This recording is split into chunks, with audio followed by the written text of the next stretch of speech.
here once again with interesting topics on issues affecting the country. Today we are going to talk about the oil theft, which is one of the main challenges confronting the country now. Tapping points by vandals has been discovered, and recently reports also indicate that 32 more tapping points have been uncovered. This issue we are going to discuss on the program today. Then secondly, we are going to look at the issue of 400 billion naira worth of goods rotting away at the port over demurrage and shipping costs.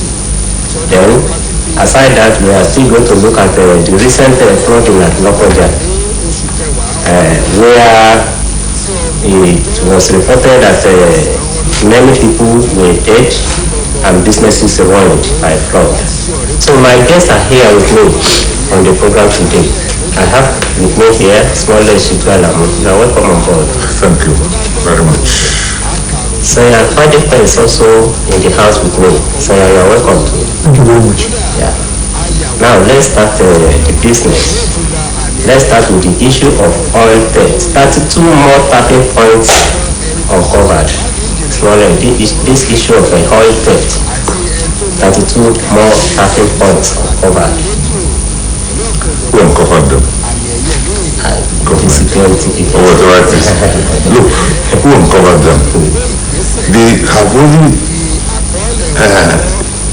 left a blind eye to it. This thing is known to the authorities. They're just picking them one after the other. It is a sad reality for our country. Up to whatever level, there is no. The oil industry is a very organized industry that you will now be discovering. They have been there for generations. In fact, I think they are adding up to them. If they look very relevant about the July, they are now seeing the more, because government has been nonchalant about this. These things have been there for a long time. They keep a blind eye to it. But you see, today they cannot afford to keep a blind eye to it anymore, because any at the time on the motor you don't finish. So you have to find a way of it's simple, it's annoying, it's preposterous, but that's the country we live in. Okay. But it is simply a realization which have been with us for a long time. It's a connivance of the authorities in the military, particularly the Navy. It's a connivance with the oil bunkers. It's a connivance with the NNPC setup. Nobody can tell me it is just coming or happening. It has been there. It must have started from 1 or 2, then be growing, 42, 32, etc. It's one of the shames of this country. Very unfortunate, but then that's the reality. Okay. So oil theft, 32 more tapping points uncovered. What's your take on this? I think we would have gone a step further by saying that let's hear the deal on the head. Okay. The discovery right now was started by the Niger Delta gang, Tampulu, and outside the pool. But one thing is very clear. These two people have known these things for a very long period. Tampulu, for example, is not a multi-billionaire. Aside the pool is in magnitude. I don't know that much, but the last time I saw him being interviewed, and I saw a sitting room, to avoid the zeros. Avoid the zeros. The dressing. Forget about dressing. Everybody can dress it. So I started asking myself, if you can organize people like that, look at that aside the people, organizing some militants, training them. It's not small money to train people, to feed them to do everything on a daily basis. The same thing with Tampulu. And I begin to ask myself, when they say I've been discovered by who? These people have known that these things are there. these oil tappings were there. And the Navy, the NNPC, they are all in connivance with these bunkers. And they will do this thing on and on and on. When you look at tapping, it's not something that just tap my finger like that. No. It's a big process. Yes. And the pipe that we use, very big pipes. It's not something that just come into a place at night. We use heavy duty vehicles to carry this in there and to dig the ground 4 kilometers into the sea to bring this thing onto land. It's not small joke. It's not a joke at all. So how could we do that kind of thing and everybody will know? The communities around them are new. And if the communities are not enjoying any benefits from that happening, then the people have been bribed one way or the other. To say, okay, if you talk, you are going to be dead. So you cannot talk. And those people are listening, they are government agencies and government itself. How people in government, that's why we make them billions of money. It's not really the make. Go and look at the kind of housing they build in Abuja. In short, in fact, there was a house, maybe I've not said it on this program before. There was a house I used to do in Asuko.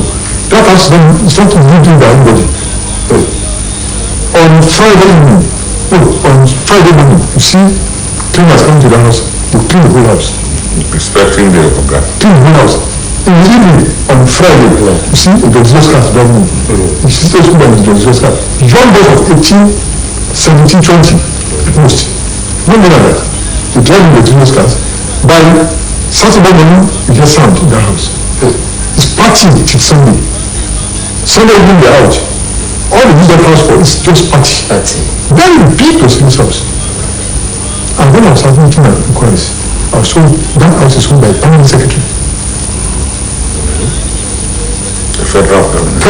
Federal secretary. So you start asking yourself, where did you get that kind of money to build that house? And doesn't live there. So where is the beginning of the where is it than the one that they're using for that party?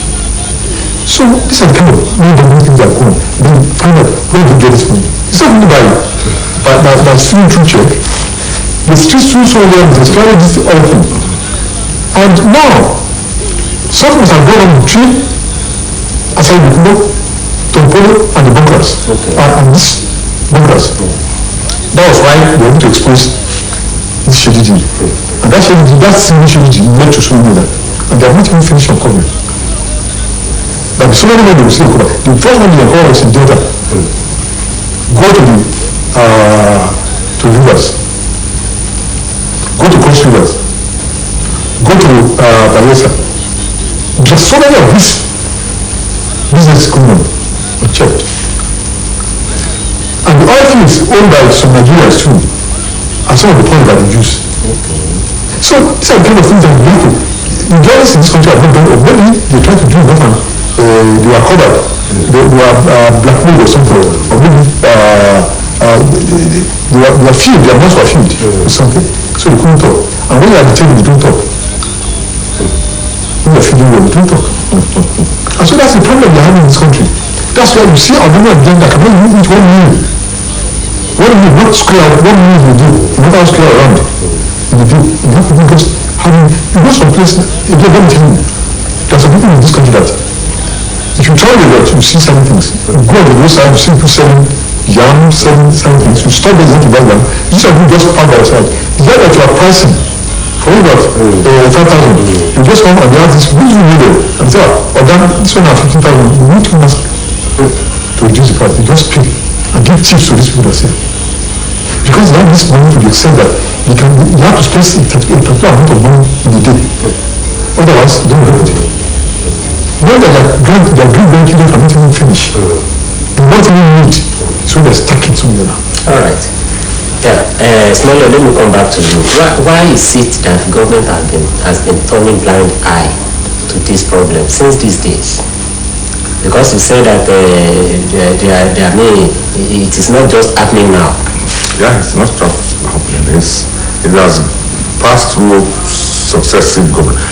Don't let us forget one fact as Nigerians that a few years ago, Tompolo was a persona non grata, if I can use that word. there was a rift between him, was it Jonathan time, etc., etc. And then, you see, I see this as rightly said, something must have gone wrong. So they want to retrace their steps. This is the bad boy you thought. Today, he's a kind of system. Something must have gone wrong. And so everybody wants to be no longer their brother's keeper, but be on their own. Today, Tompolo is getting the upper hand. Tomorrow it will be Sadiq Dokubo.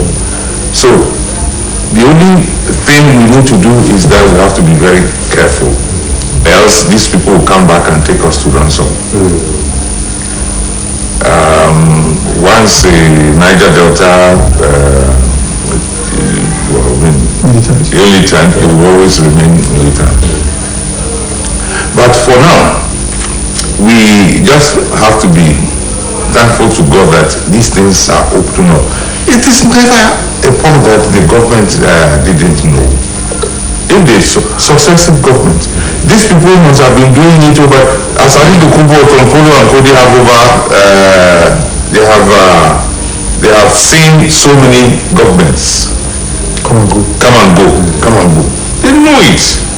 But you see, sometimes government wants to be careful, turn a blind eye because money is still available.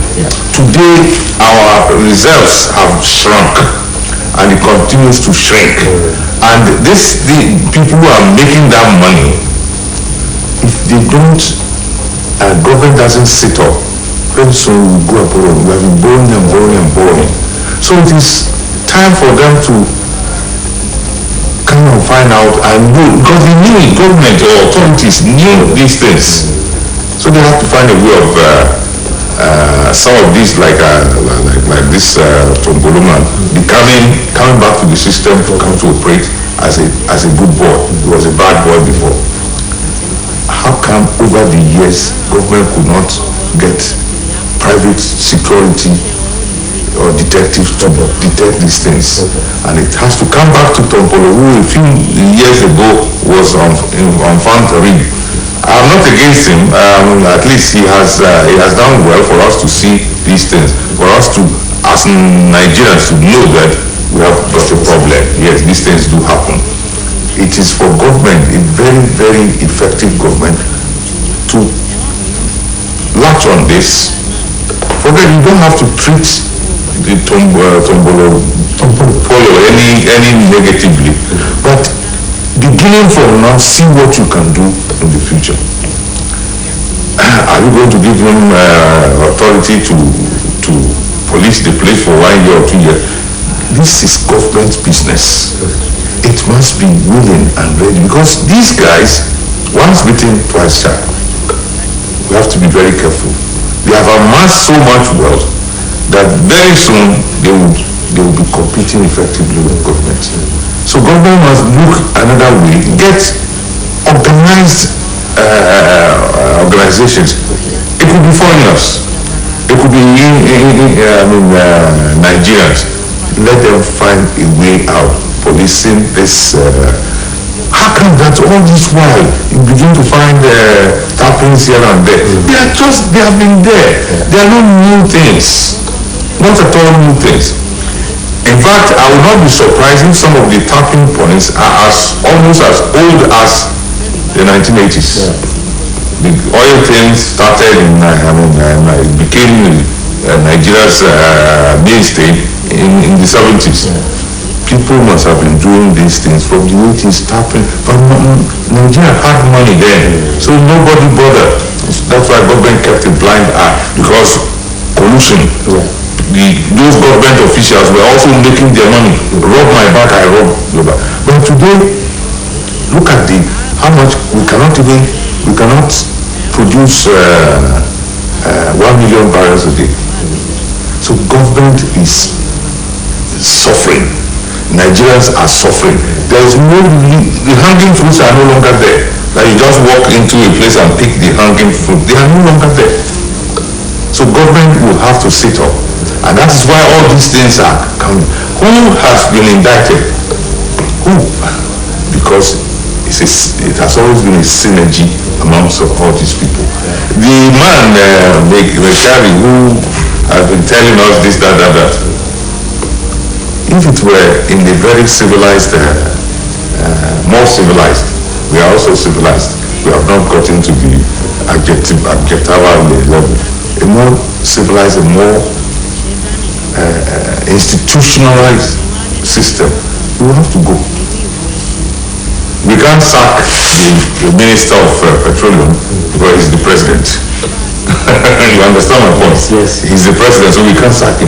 But a minister, if you had a minister of state is not as the minister himself, he reports to the minister. So all these things happen under your watch. Mr. Minister, you must go. So what's his name? Melekari. In a very, very much civilized system, he should go. Because they have sat over a rot over these years. And it is not as if that they didn't know. They knew. They won't tell you they knew. All right. Thank you. So let me recall the presentation of budget by the president. When the president was presenting the budget, after presentation rather, Bajabi Amila made a remark about the oil theft and the effect on the economy of the country. Now, why is it that people in authorities have not been speaking against this thing? They can't speak against it. Because they are all people that benefit from all this oil theft. They can't speak against it. You see, they're not telling me that people will see it. Some people will see it. Where they are. You don't know about this oil theft? Are you telling people where? How many people don't know about this oil theft? They don't know about these things.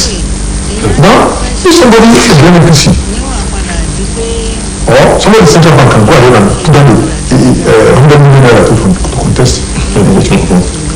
So that is so useless. He has got more money that he can just spend anymore. Yeah. People in central bank know about these things. So it's a consortium. And they are hands in blood. We all are benefiting from all these things. You see, trying to tell you why. Look at Tompolo. Tompolo is pushing this out now because he has given a contract by the government regime to monitor the oil pipelines. And that's a multi-million naira contract. Outside the people it's angry. Why should we be giving that contract? And to accept that he can still hold into that contract, that's why he's doing everything. That he's doing his job. That's how this thing is out. We have been feeding from that source too. But now I want to put that through. And then I know what I'm talking about. The guy I'm giving and doing it. And this is why I should have said this before. But now there's a rift between Asai Dokubo and Tompolo. And Tompolo wants to prove that yes, I know what I'm doing. Why I'm giving this contract, I've been giving this contract and I'm proving that I have to have this contract. Now, look at what's happening again. If you talk about the oil shots, are you telling me that the naval forces are going to be passing through that place all the time? They don't need that spot. So if you put a rig or you put a tap, the tap we're talking about is not a tap that you just tap. Not water pipe. No, the tap will go up. You see the thing going up. It will stick up above the waters. No, it's not just underground. It's underground concept, but part of it will stick out where there are joints and things like that. And so you're just telling me the naval forces will go say that they are passing that place and they are not seeing anything. It's been there all along. People are going to feed it from all these tappings. And where they pick from it, those who are in charge of this tappings too, people will start from NPC, they go to the private sector. The private sector are going into these tapping fields too, to come make money from there. And they've been doing it, they've been suffering money from Nigeria. I will tell you one thing. Nigeria will give me a limit by OPEC to supply. They are still maintaining that supply limit. They are still maintaining it. But one thing is quite sure. If by tomorrow all these linkages are stopped, Nigeria will have all reserve to a point of growth.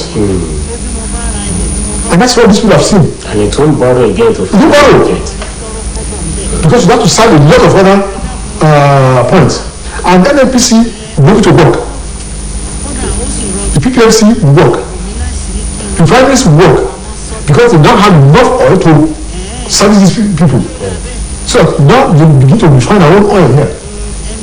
But when you are just able to meet your quota, and you don't have enough above to serve the refineries, what do you do? But we have, but some people have been making it. And even when you finish refining, some people take this already refined petrol to foreign countries to sell. That's what we have in Nigeria. For example, and we say that they'll be taking this oil petrol from government resources. No! They've been taking it from private sources to go and sell. But we're not telling you that. When one of the what do you call them? These people who do crude refinery. Okay. There's a name they call it. I remember the name now. Okay. One of them was talking. He said, when they finish this refinery, this is their crude refinery, they said to petrol stations, can't it's so funny. Can't the DSS do enough thorough job to find out let this petrol station get their own supply if you get from the NPC? They must have been getting from somewhere. Where do they get it? These are the things that have been bastardizing the price of petrol in Nigeria. And government has not been able to pinpoint. It's not that government cannot pinpoint it. It's not that government cannot do it. Government can do it. But it's not willing to do it because of political reasons. If I do it now, these are people who are packing me with enormous wealth for me to be able to succeed in my elections. So if I stop them, I'm not going to get the money to back me up. All right. There's many things involved in this thing. Okay. It's a rotten thing. Thank you, Sonia. Let me come back to small rates. Now, beyond the issue of discovery now, what exactly do you want government to do? At least there will be some suspects that are involved in this it's a what chain. What do you want government to do? No. Government knows what we should do. Government doesn't often take advice. You see, they could cross-check all these things. Where do the oil, which companies get the oil, which countries get the oil? They could trace it. It's not a simple business. It's an international business. We could trace how many tons of oil, how many barrels got to Europe, how many got to America, how many. You could trace it. Government has the capacity to trace it. It doesn't need so much technology to do. The technology you need is to make sure that nobody steals. But these things, there is a land, it lands somewhere. It's an organized business. So whatever comes in every day, there is a record. There is a record. You must know any soft drink. Don't let us talk of the BS because it's the BS that people drink a lot. Any soft drink manufacturer knows how many it produces, how many liters it produces every day. Any bottled water company knows how much, not to talk of oil. They do it. So if you look at all these things, you can trace back, is it 1 year, 6 months, etc. How many barrels of crude oil landed here? You can talk to governments. They can assist you to locate these things. But who is ready to do that? Today, the concentration is on politics. All right. Governance has been put into the backyard. And when government is rendered into the backyard, the economy suffers. All right, thank you. So before we round up on this topic, what do you think can be done in order to prevent this theft? It cannot be prevented, can only be reduced. You see, because like as we are talking now, some of them are beginning to tap some other areas. As we are talking. It's not that the government cannot stop all these people, they can stop them.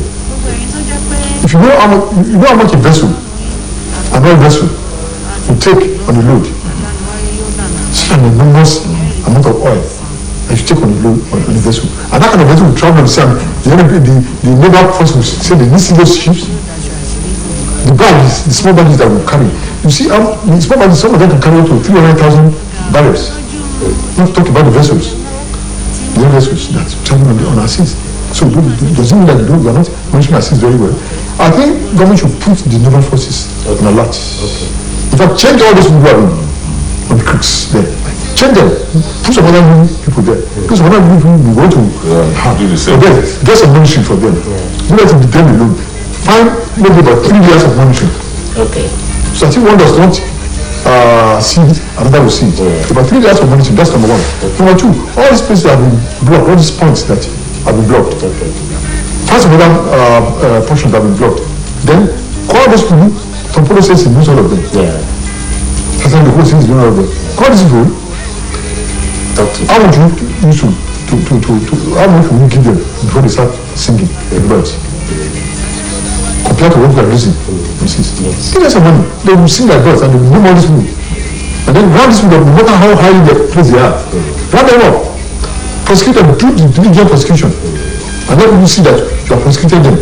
All of us want to be a kind of people, sit back and think. All right. But they will be stepping on very... Yes, of course. That's toes. All right. They will be able to step on toes. Thank you, gentlemen. Let's move straight to the second topic of our discussion today. 400 billion naira worth of goods rotting away over demurrage shipping costs. Smollett, in spite of the cry that the economy is bad, we still have some goods worth 400 billion naira rotting away. Again, it is government. You see, institutions. Unfortunately, this country, we have men who have turned themselves into institutions. A place like Nigerian ports, the ports should be very, very strong, the leadership of the place. But you see, the totality of it all is that people are corrupt. You put a young woman there was corruption. You put an elderly man there is corruption. So one does not even know what to say now. So I was talking about layers of, what do you call it? Monitoring. They are always there, but at the end of the day, there is collusion. This syndrome Nigeria has come to know in the last 20, 30, 40 years. What is in it for me? People think more of what they gain than what the nation can gain. So it has become an individual struggle. He wants to fight and win battles. He wants to fight and win to his ethnic group, to his religious group. There is so much division in the country that people are no longer truth-telling. They don't want to tell the truth because of what is innate for them. So at the end of the day, and look at it, the negative thing of it, the goods will rot away. The people who must use it, maybe because of, policy changes. If you think these things are rotting away and there's the need for you to reduce, tariff, you reduce it. But we have been dogmatized in this country so much so that, it is this, nothing else. The man, the customs, and all those, officials, apart from government, they know that they will not be making their own, they can't milk the system. But the most important thing is that this thing, don't they do jumbo sales in the Europe and what have you? Okay.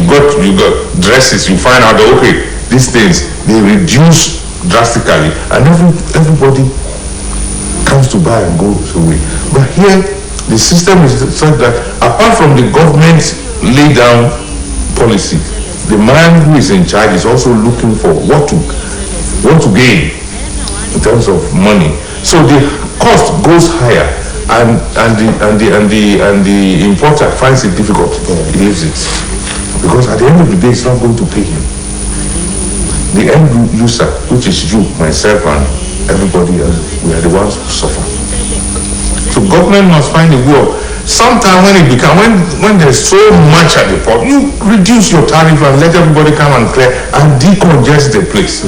But they won't do it because of what they want to gain from it. Some people have set their targets every month. This is how many millions must come into me. this is how many millions I must get. And so if he's not getting it, Amari Baku, he folds his arms. Government, I mean, the charges are that you must pay this. This is the tariff. If you can't pay it, and every day cost of living increases or goes higher and higher and higher. So if somebody felt this is 5 million I should have used in clearing my book, and suddenly it becomes 10, he finds it difficult. All right. This issue of 400 billion goods rotting away, is this the best time for us in this country to allow this kind of monumental waste? The best time to say, no? The thing is just rotting away today. It's been there before the long period. So then, even before Buhari came, it's been there. Before Jonathan came, it's been there. Because then there was this call. Maybe the government decided to reduce tariff on imported cars at a particular point in time. We never saw it materialize. Because people are waiting that price of cars will go down. But it never happened. Only to find out that again they came up to say that any accidental vehicle will pay the same tariff as new ones. So where do we go from there? Someone has already imported accidental vehicle from Europe on the seas and then just bring in another policy to say every accidental vehicle that have been paying maybe 15% tariff before, it's not to pay 35 or 50% tariff. So how does it make the game? A lot of these car sellers that you are seeing on our streets, on our markets, they are into great debts. Serious debts. Some of them have cars on their stands that have not been sold for the past 2-3 years. There are serious problems. And some people are in Europe don't want to import cars to Nigeria again. That's why at a particular point in time, people bring cars from Cotonou.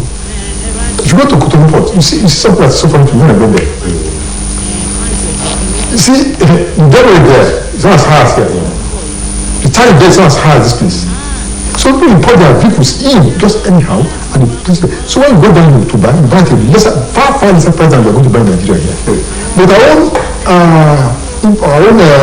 car dealers here too, they're not making things easier. When they buy there, not even car dealers, dealers of all kinds of goods. Okay. When they buy, they come home without paying the normal tax. Tax just at the borders. They go to the bush because Nigeria has a porous border. They go to the bush, come in there, and come and say higher price than you have sold. Higher price than you have sold, even if they paid the normal thing. So people want to sometimes they pay. Sometimes they don't pay. Sometimes they go, they just do. That's what payment. I'm talking about the payment that's normal. Those kind of payment you do it every time. People don't put money to their pockets. But you see, what that baffles me is this. We Nigerians, apart from government, we are a bunch of insincere people who want to cheat one another. Don't imagine when government has been cheating the citizenry. They also want to cheat. And so this is why the problem is there. Look at all the goods that are in the ports. Some of them, if you go there, they have been sold, they might have been preferred to the point that they are just skeletons there. That have nothing in those containers anymore. When I was smaller, when I was in secondary school, I used to remember that we go to Kisad in Lagos Marina. You go there to buy bags, to buy shirts, to buy trousers, to buy shoes, t-shirts, wristwatches, sunshades, a lot of things from the quayside. Where we get these things, they bring them from in the ship. They smuggle them from the ships, bring them onto the quayside, come and sell to us at a very reduced price. Go out the smuggle again. Some of them go to the ship, they put on t-shirt, they go there. By the time they come out, they are putting about 10 t-shirts. 10 became on their body. The trousers do the same thing. They now store wristwatches up to here, and cover the shirt. So I said that we don't know anything on them. And so when they come out, they now start taking these things off. I don't know whether I see you now. Those are those days. I'm talking about the 60s, early 60s. So you can imagine if that supplication was there then. You can imagine what's happening today now. They must have gone. They have used technology to do other things, to bring goods onto the streets.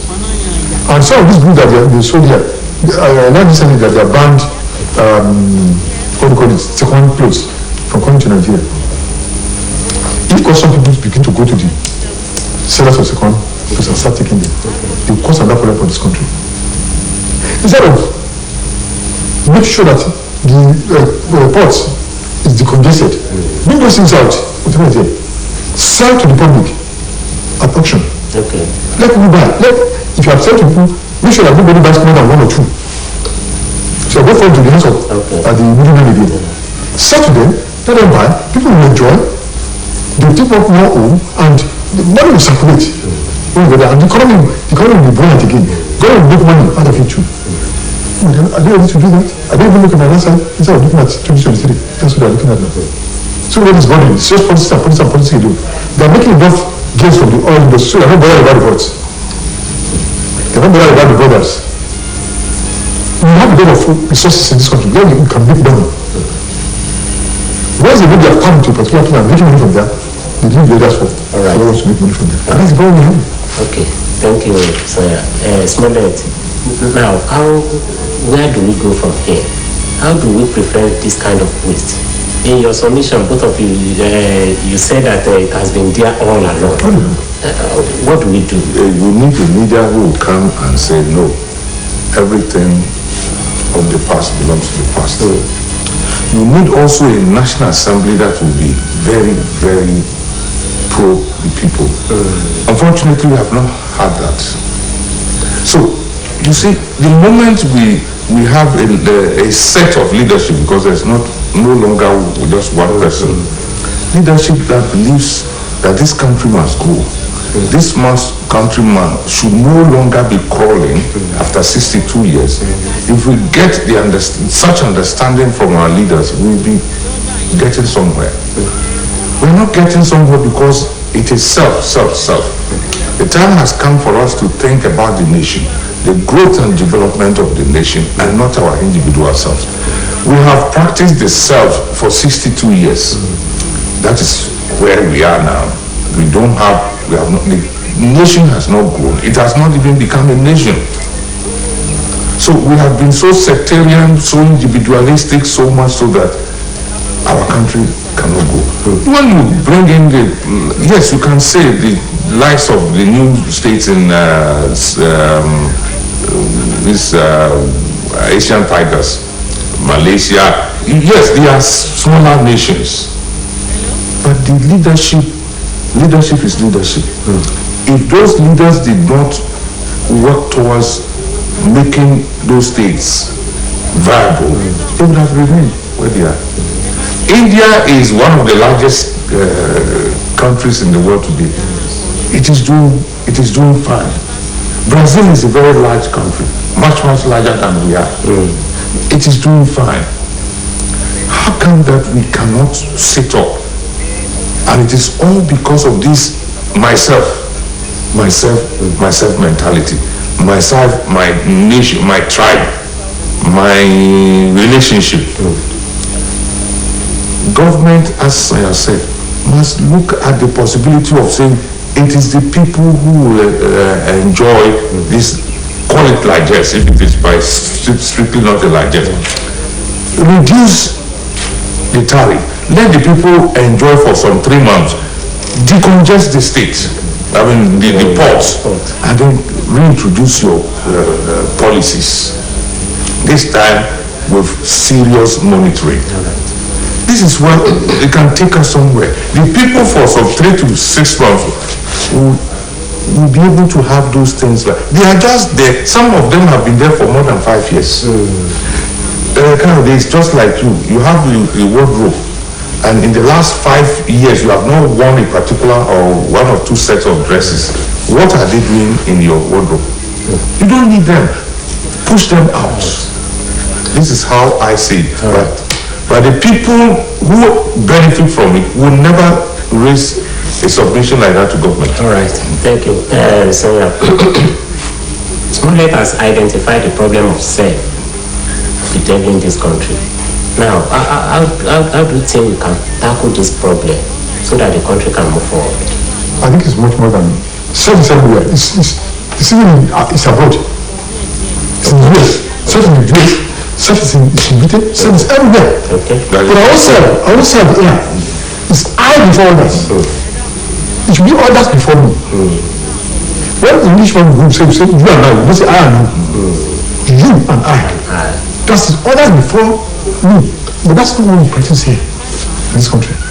Until my mouth is full and there are droppings from my mouth, nobody can eat. That's what we do in this country. One, you must have a kind of leadership that's not thinking about second term. Okay. You must start that now. Okay. You don't need a bicameral legislature. Okay. Unicameral legislature. That will reduce a lot of costs. A lot of people will be reduced. So that when we are thinking, we can synergize adequately. When we have this crop of large people, one adjust from here, adjust from there, at a point the thing will not even work. Getting ideas. Yes, it will not work. So when we have a set movement and we have a government, a kind of leadership that says, okay, I'm going to have this, and the constitution must say it. And that's again, we must try to look at the constitution first. That's who are the people that will look at the constitution. These same people. These same people who are not ready to let Nigerians eat, to let Nigerians strike, to let Nigerians live. You see, someone will build a car. Look at what happens in this country today. Someone will build a very posh car, and I watch them on the road. So when you look at people who are on the sides, looking at the side street, looking for transport, they look at you as if God did not even create you. You don't do that a lot. When they are maybe their husband's car or they are in a Porsche car that someone is driving or they are driving, they just look at you and say, who are you? That have arrived. And that's the thing. So amongst us, you must enlist this materialism. All right. Then on our government side, they must be able to take policies that will be for people, not anti-people. Okay. Thank you very much. Let's now move to the third topic for our discussion today. After air, it's Lokoja. Many dead, businesses ruined by flood. After air. It's Lokoja. I think the comparison, they should have even said it is Ukraine. But it's one of those things. No, because he's never said that. So terrible. Look, it boils down to what you have been saying over the time, the nonchalance of leadership. Okay. About 12 years ago, we had this same Lokoja, when Jonathan was in charge, and maybe less than 12. Okay. In fact, he had to take a plane to go visit Lokoja, which is just about less than 200 kilometers away. Yes. What are we supposed to do? We don't do them, we just profess them, we pronounce them or proclaim them and go to sleep. Lokoja is the confluence between, or for the rivers Niger and Benue. So naturally you must know that the volume of water at that place will be much. Then when it comes to rainy season, more, and then the what do you call it, there's a dam. Chad.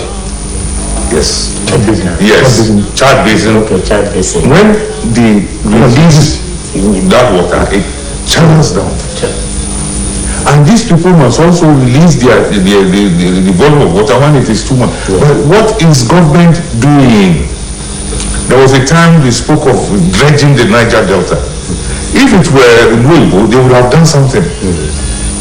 If you dredge it, that place will be able to contain more water. And so there won't be spillover. That would not be the only solution.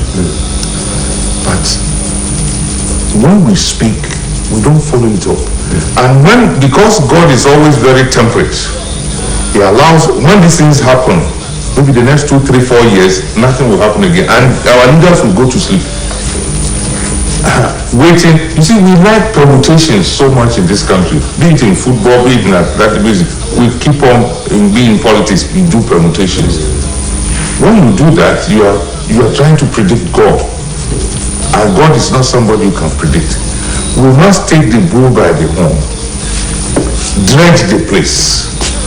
I'm not an aquatic, but you have experts who can advise you and say, let's get this. In the process, you have an area that will be for fishing, you have an area that will be for commerce, you can do so many things, which I cannot talk, but it is all ideas. But the system is not, I don't know. Nigeria's situation sometimes baffles. It is all faulty leadership. There is no integrity that you can bench on when we do all these things. Leadership, the National Assembly, the group of leaders, it is the interest that they are looking, personal interest, and to some extent group interest. There is more that we can do. These Cameroonians, they will always tell us that so and so time we will release water. They tell us.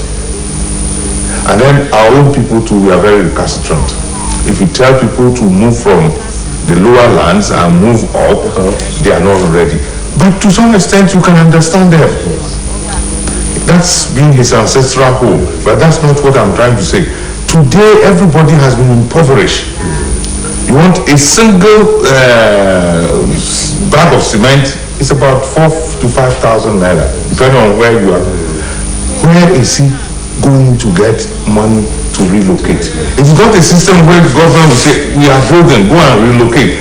A good government that has the interest of his citizens at will build low-cost buildings and say, move there. Because these people, when they move, they will not die.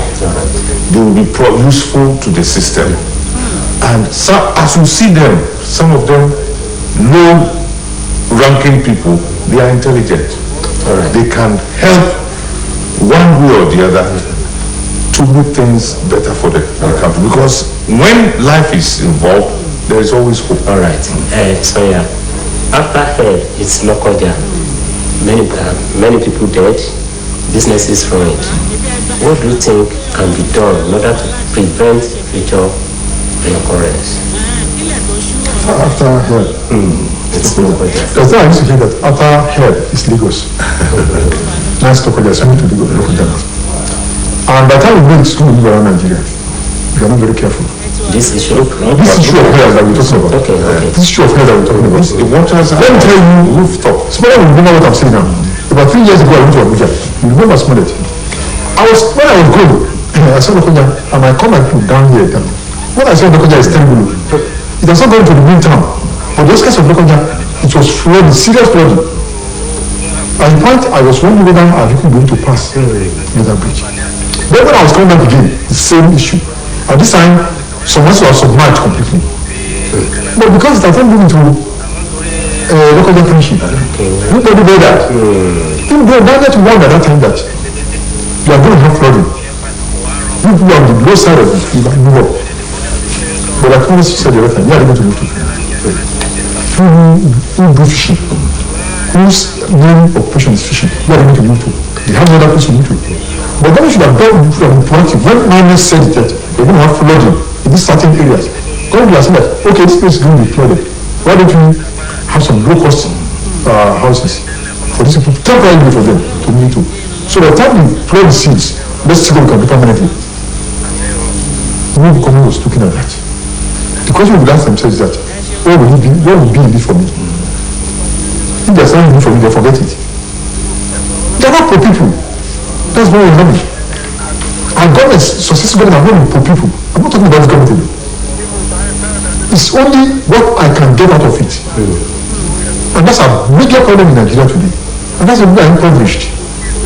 That's why they are having problems. Look at countries abroad, Britain, America.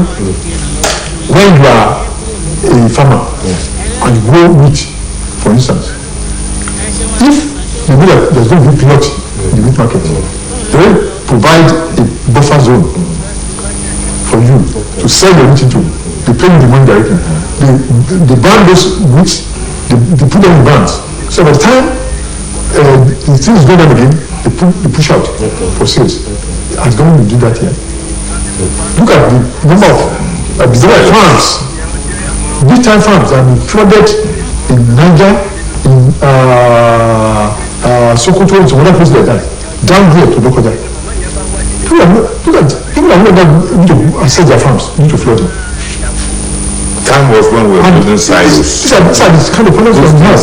The series we are supposed to be kept in. Now, at that time, Jonathan flew to Abuja, to Lokoja. If you were to go to Lokoja today, you need what we call a chopper, a water chopper.